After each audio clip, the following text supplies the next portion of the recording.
Welcome to the Broski Doodles podcast, the best podcast in all the land.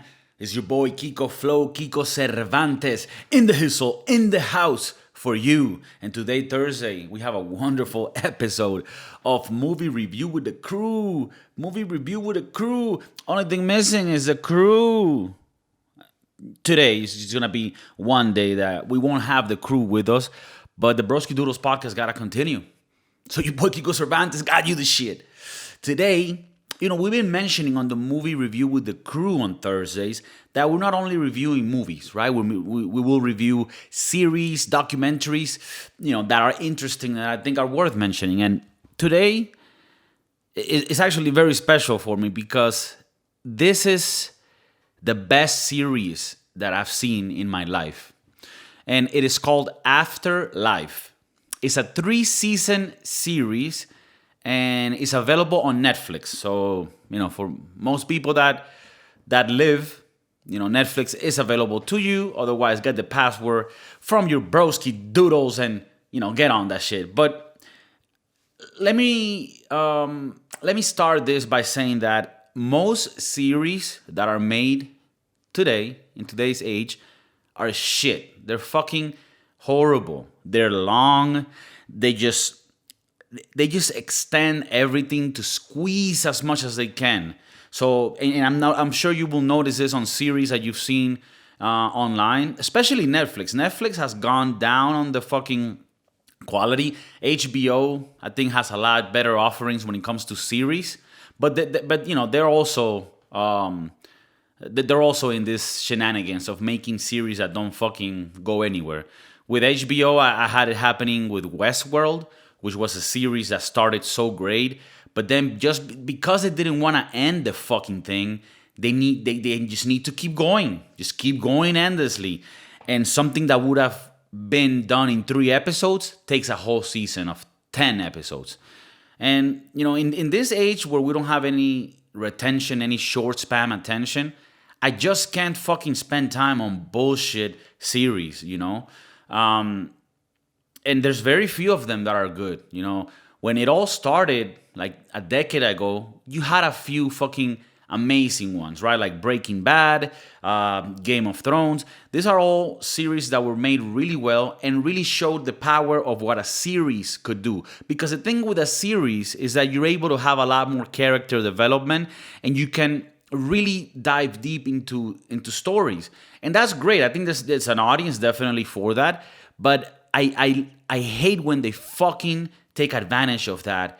And I believe there's a lot of people, the masses, that you can put them to watch anything that they can kind of follow with their mind, and that's enough for them. Like, I feel like the quality that people demand is not really there. I mean, Netflix and these platforms wouldn't get away with this bullshit of making bad series and shows if there weren't people that watched it. I know the Broski Doodles podcast, the listeners of it are people that, have expanded minds and a lot more, what you would say, a lot more taste in when it comes to fucking entertainment. So I know you don't fall in this category. I know when you fucking watch series and movies, you like to watch quality. And that's why we made this Thursday review with the crew, because I wanted to really recommend shit that was good and tell you when I felt there was shit that you shouldn't watch so that you could avoid it. Now let's get right down to it. Afterlife. That's what the series is called. Again, available on Netflix. 3 seasons. It's not long. And so let's start by, the people who created it. This is Ricky Gervais, a fucking genius. I love this guy. Ricky Gervais, not only did he write it, he directed it, and he's the main character on it. And one thing that I love about Ricky Gervais is that he really knows how to present real life situations in the screen. A lot of times when you have directors or writers make a movie, you feel like things are not really tied to reality and it takes you off. You can't really relate. Also, I gotta say, so that you can have a bit of context. And it's important to know that this episode is not a spoiler at all. It's more of a recommendation, and I will explain the good things about the series.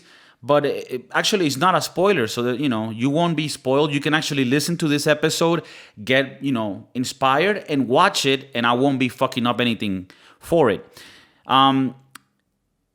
Pretty much the setting of it is Ricky Gervais loses his wife to cancer, right? And the whole series is sort of taking through how he copes with this and how he treats other people and how he deals with life after losing the person that you love the most, your partner. And I gotta say, I'm not a person that likes sad movies or sad content series because I believe that sadness, contrary to popular belief, is actually not that hard of an emotion to inspire others to have. It's a lot harder to be funny. It's a lot harder to have a comedy really strike and make you laugh hard. That's hard because laughter is honest. With sadness, I feel like there's little cheap tricks that you can do. Like, oh, this person had cancer and at the end he died and everybody's sad and yeah, life sucks.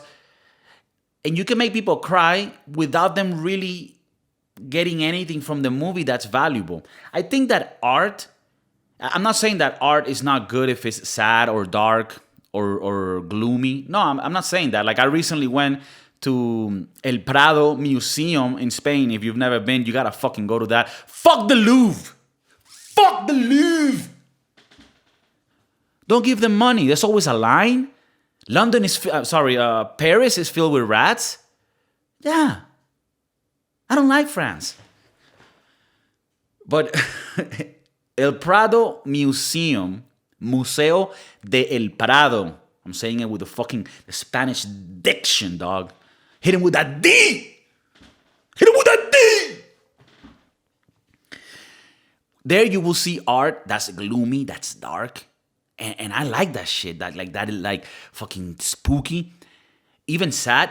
But to me, art, regardless if you're presenting it in a sad or a happy form or a scary form, it has to have a content that touches a fucking vein inside of you. Damn, all this spit came out. Thankfully, that sickness doesn't exist anymore because that would have been fucking... But, dude, art has to transmit reality and it has to hit a vein in you that... I'm not going to say that it makes you learn something new, but that it does get you thinking about a new concept. If you're just doing a movie or a series to make me sad, to make me cry, but there's no further development that makes me fucking think about shit, then I don't know. I don't even know if that's art. I think art has to strike a nerve in you and inspire you. Even if it's a sad movie, it has to have that. If you're just making sad to make sad, to make me cry and that's it, I don't find that difficult. You can make a movie with a very fucking sad premise and make people cry. And you know why? Because life is filled with those moments and situations. Life is a tragedy. Life is fucked up, man. Life is sad. There's a bunch of bad shit happening. I don't want to bring negativity to you, from my own life or anything like that. But if you look at it, I mean, life is about finding the positives because there's so much negative and bullshit going on. There's diseases, there's death, there's unfairness, there's poverty, all this shit. So to me, it's not hard to make somebody cry. Now you might say, well, Kiko, this has been going 10 minutes on this podcast. You haven't even talked about the fucking series you're going to talk about. But please, allow me to do this caveat so that I can really put you in context on why I love this series by Ricky Gervais called Afterlife. It is his most recent series or his most recent work. As many people know, Ricky Gervais created the original series The Office, the one that Steve Carell made so big in the US. But the original one was made in the UK, which is really good. If you love The Office in the US and you haven't seen The Office from the United Kingdom, UK, go watch it. I really like the dark humor and the what's that called? a lot of that fucking word, a lot of sarcasm, a lot of dark jokes. I fucking love it. But in this series, Afterlife, Ricky Gervais, I mean, you can see how an artist develops himself and just gets better, you know? Ricky Gervais creates this series, Afterlife. It came out recently, I think in 2019. And the last season, the third one, came out just now. Yes, the premise of it is that it's a sad situation of a man that's losing himself, that's going a little bit mad, a little bit crazy because he lost his wife. And this was the person that he loved the most, his favorite person in the world. But the beauty that Ricky Gervais does is that he takes this sad premise and you don't feel sad. I mean, there's sad moments, but he puts comedy in it, fucking genius comedy, right? No regard for if this woke, is this acceptable in society. No. We're going to go with the fucking jokes. And then also, this is the most incredible part of it all, he puts, I mean, I don't know how he writes, so I don't know how intentional this is, but definitely comes from his creation. He gives you this messages, this organic,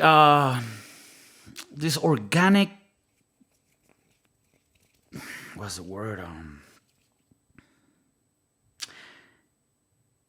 Messages. Like he tells you very important things about life that you discover through the series that just make you feel good. You know that nostalgic feeling? It's not sadness. I think the word is nostalgia. Or maybe not, but it's this feeling that you get when you see something beautiful. You know, when you see, like, I don't know if you've ever seen like one of these coming of age stories or somebody that came from the bottom and after so much work, he got to where and that fucking it fills you with tears, but of joy. And I felt like that a lot in this series because everything is organic. The situations that you see happen with people here are real things. Like, you feel so related to it because you really get to see what somebody in that situation is like. And Ricky Gervais is so good with comedy that he's able to throw you the fucking, the jokes in a way that is organic and keeps the whole thing going. Another thing I love about this series is, even though it's a story that you follow, when each season ends, it could be that it ends then. Like, it's not one of these series that it doesn't make sense until the next season, because like I was saying earlier on the podcast, all these fucking companies, what they want you to do is just to keep watching and stay in the streaming platform, right? That's all they care about. And when you get to that conclusion, it really fucks up the way that art works, because now there's an interest in the creator to make the series longer just so that they can make more money. And by doing so, now instead of having this concentrated goodness that tastes amazing, you water it down so that you can make it longer. And yes, you will still have viewers, each time less intellectual, but is that really what you want? And I think that Ricky Gervais doesn't give a fuck about that. I mean, it shows that he doesn't give a fuck, because this is a tight material. This series, again, I want to say it a lot so that people don't forget, Afterlife is so tight in its content. All the fat has been taken off. There's no bullshit episodes. Every episode is amazing. And they're not even that long. I think they're like 30 minutes, or maybe a little bit longer, which is great. Like, I find an amazing skill and an art to tell me a story briefly. And I don't mean this like, okay, in 5 minutes, but like, you know how movies back in the day when we were growing up, people that are in my age group, I'm 30 something.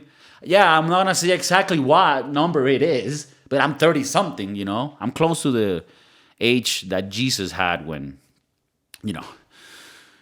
he had to do the whole thing with the cross. So, for people that are in my age group, you will remember that in the late 90s, early 2000s, like, movies lasted an hour and a half. And I mean, that's been the case also before that, but I wasn't alive then, so I'll talk about the times when I was there. But even if you see movies that were made in the 70s, 80s, which there's great ones, I mean, taking out The Godfathers and some exceptions from Scorsese, Movies lasted an hour and a half. And in that hour and a half, you had a whole story be told to you with a beginning, a middle part, a climatic moment, and a fucking final. All wrapped up with a little bow on the top, right? There's an art to that. There's an art to that. In one of the next reviews, we're gonna be reviewing Batman, but I'll give you a little hint. Batman lasted 3 hours. It doesn't need to be that long. If you cannot tell me a story in an hour and a half, hour and 40 minutes, when you're making a movie, of course, this doesn't apply to series, then you are not really good at what you're doing. Again, there are exceptions where a movie can last 2-3 hours and it all be good. You know, there are exceptions to that. And I'm not saying you shouldn't break that rule ever. No. But in general, you should try to make things tight. What does that mean? Fucking economy of words, economy of scenes. Don't give me bullshit just to keep me watching longer. Which, by the way, if you didn't already see what I was saying about Batman. Yeah, Batman, if it was an hour and a half, I would have liked it. 3 hours, yeah, get the fuck out of here. A lot of fucking scenes that don't make sense, but we'll have a review on the Batman very soon where we'll talk about it more in depth. And the thing with this series, man, there's no extra fat. There's no bullshit. Every time you're watching it, you're hooked to it because it's good. It's made with quality. It's not made to try to take more money off you. No, this guy really cares about making a material that actually has quality on it, you know? Let me get to the comedy on this. The type of jokes that I see in the characters that are in this show is some of the best things that I've seen, man. It's so fucking funny. And it's hard for me to explain it. And maybe you're listening to this podcast and you're like, yo, Kiko, you've been talking for 17 minutes now, and I don't really know what the fuck you're saying. I hope that's not the case. I hope that I'm good at transmitting the ideas and feelings that I have, you know, because otherwise this whole thing is not really going to work. But you got to watch it, right? But there's this guy that's like a mailman, right? The guy that delivers the mail. And, you know, in the series, the guy walks from house to house. I know that in the US, they have a little truck. In Spain, they go around with like a little shopping cart and leave the mail. So, you know, different countries, different styles. But this guy just walks it. He's a walker with a little bag. He puts the mail. He's a fucking amazing character with this touch of naiveness, of good-hearted, but also just funny. But not funny trying to be funny. Funny within the character that there are. There's another guy who's kind of like a crazy person in the little, you know, neighborhood that this takes place in, which is like a very suburban place in the UK, in the United Kingdom. And this guy's a little bit crazy, right? Ricky Gervais, he works for a newspaper, and he does stories on different characters around the neighborhood, which are always fucking funny and brings life to the whole series. But there's this guy that lives around there that kind of works for the newspaper, delivering, but he's a little crazy. You know those characters that we've all seen in wherever you live? There's always that guy that's crazy, but he's not a bad person, but he's just a little cuckoo. And this guy throws jokes that, if it wasn't because they're in the context of a series, that shit, like today, man, people will fucking, you know, cancel the shit out of these people. You know, I mean, if that's even a thing, I don't think you can cancel Ricky Gervais. Of course, this guy, you know, tells Hollywood and all the, you know, commercial people to fuck off. You know, if you see him on the Golden Globes, the way that Ricky Gervais fucks with the actors and the people, he doesn't give a fuck. Like, you know, but people love him because of that, because he says the realness. And the jokes in this series, I'm telling you, have you seen like a series or a movie where you hear a joke and it's not that it impresses you, but you're like, oh, I didn't know they were making these jokes in 2022, you know? Because you've noticed how everybody gotten softer when it comes to content. Like this happens to me when I watch a movie from 2000 and you hear some jokes and you're like, wow, this couldn't have been made today because people will bitch about it. Like that movie Tropic Thunder, which is a fucking masterpiece. It's really good. You know, you have Robert Downey Jr. on blackface. You have this guy, what's his name? Fucking... the guy from Along Came Polly. It'll come to me. But he plays Simple Jack, which is a guy that's a little bit slow on the head. Those are things that when you watch him today, you're like, man, this cannot be done today. And when I watched this series, Afterlife, I was like rejoicing in the fact that the jokes that you would hear there are things that are like, yeah, you couldn't do this if you weren't Ricky Gervais, because these are dark jokes. And I mean, not that they are dark to me. I love this shit. Like, this is what I live for. I live for that comedy that fucking tries to get you in the fucking ins. I love that shit. But for, the regular people, not you, of course. If you're listening to this, you're part of the crew, bro. You know what it is. But a lot of people don't know what it is. They don't know what it is. They don't know what it is. So they hear these jokes and they go, oh my God, oh my God. I'm telling you. I'm telling you about this series, and I don't even know if I'm really fucking conveying the fucking message of how good it is. It's so good. It's so good. I'll be honest with you. I will never recommend anything that is shit. You know why? Because everyone recommends shit. Whenever you talk to your friends, your buddies, whoever you fucking chill with, hey, bro, what are you watching? Oh, I'm watching this series on Netflix, bro. It's amazing. It's amazing. It's about a dog, and then he found his... And it's like, no, it's amazing. Oh, really? And how many seasons is it? Oh, no, it's just 15 seasons. Each season has 13 episodes of 1 hour long each. Yeah. Fuck off, bro. I'm not watching that. I don't even got time for that. I'm trying to succeed in life. When will I be able to edit the videos that you're watching? When I will be able to record the shit that you're watching? When will I be able? Sorry, I'm still learning English after 33 years. When will I? Okay, everybody take out your notebook. Okay, when will I learn to speak the English? I don't know. Eventually, I'll speak this thing. No, but I will never recommend some shit that you're not gonna love. And you know why? Because I hate motherfuckers that recommend things and they don't even have the quality of analysis for you to be a recommender. I'm sorry, bro. And I hate to waste people's time. When I start this podcast, I go straight to it. I don't like to waste your time. When I go into a YouTube channel and they have this long-ass intro, oh, subscribe there. I mean, maybe I should be doing this thing. Maybe it would help. Fucking subscribe to the thing. Like it. Listen to the podcast version on audio. It's on every fucking platform. Every platform. For free. For free. Everybody take out your notebook. The podcast of the Broski Doodle is for free. Nobody pay nothing. And I have to live in a different country so that, the money can actually, get me there. So I will never recommend shit that's bad because I hate making people lose their time. Time is valuable. Time is all we got. And then we're done. And when I watched this series, it made me rejoice about the beautiful things in life. And it's not an easy concept because life is filled with hardships and fucking bullshit, It is. And this series is able to show you that shit from life and then show you the beautiful things in life. And it's the small things. And I know this sounds cliche as fuck. As I'm saying it, I'm like, yo, what the fuck are you saying? Guys, this is going to show you the beautiful parts of life. You gotta look at the small things. Okay? Look at the small things. That's really what's gonna, it's the small things that matter. And I know that sounds cliche as fuck.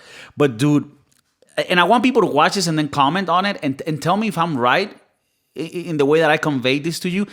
Just watch a few episodes. And if you don't like it, tell me. But I don't think that you will dislike it because it's so captivating, And I gotta go back to it. Ricky Gervais, he wrote this thing and directed it. It's really amazing. And he chose an amazing cast of people that are so good at... it's going to sound weird, but they're so good at acting normal. Like when you're seeing it, even though it's professional and the writing and everything is amazing, man, you really feel like you could be one of those people working in the newspaper, going through some bullshit, like there's this girl that works there And, she has to take care of her parents. She has like immigrant parents that came from another country, so they don't really speak the language. And, I can relate to that specifically because I moved when I was young to a country where my parents didn't speak the language. So, but even further than that, everyone has situations where your parents might not know how to do something and you have to help them, or you're going through some hardship shit because you have to pay for your parents' things, or your mom's if you have people that you need to take care of. And it's just real problems, like life is not like the Marvel movies, the Marvel or DC movies where like the world is gonna end, there's this villain. No, like the villain in life, if you wanna, put a name to it, it's like life itself, like the situations we go through, the things that we have to solve on a daily basis to make life go forward. We're always pushing. I mean, we're little warriors. I mean, if you're out there today, let me tell you, if you're out there today, I really don't want to touch the mic too much because I feel like you're going to listen to it, but I want you to feel me. I want you to feel me. If you're out there feeling a little sad about life, if you're hating your job, if you're going through some hard times, you're stuck in the position that you're in, and you know that you deserve more, well, let me tell you that I'm not gonna give you the answer to solve that. I'm sorry, I'm going through shit as well, so I'm with you. But what I will say is, we're little warriors. The fact that we wake up every day and we still fucking push hard, that we're little warriors, and you should be proud of yourself. I really don't want to sound like those guys that do, like self-help shit. It's like, you were the sperm that won it. You're a winner. No, not that. Actually, we're all losers until proven otherwise. But we are little warriors, man. Life is harsh, filled with tragedy and bullshit. And I feel like the power of art is to help us cope with life in a more tolerable way. Art is supposed to help us tolerate the bad things in life and see things in a different perspective that can really help us move forward and see the beautiful things.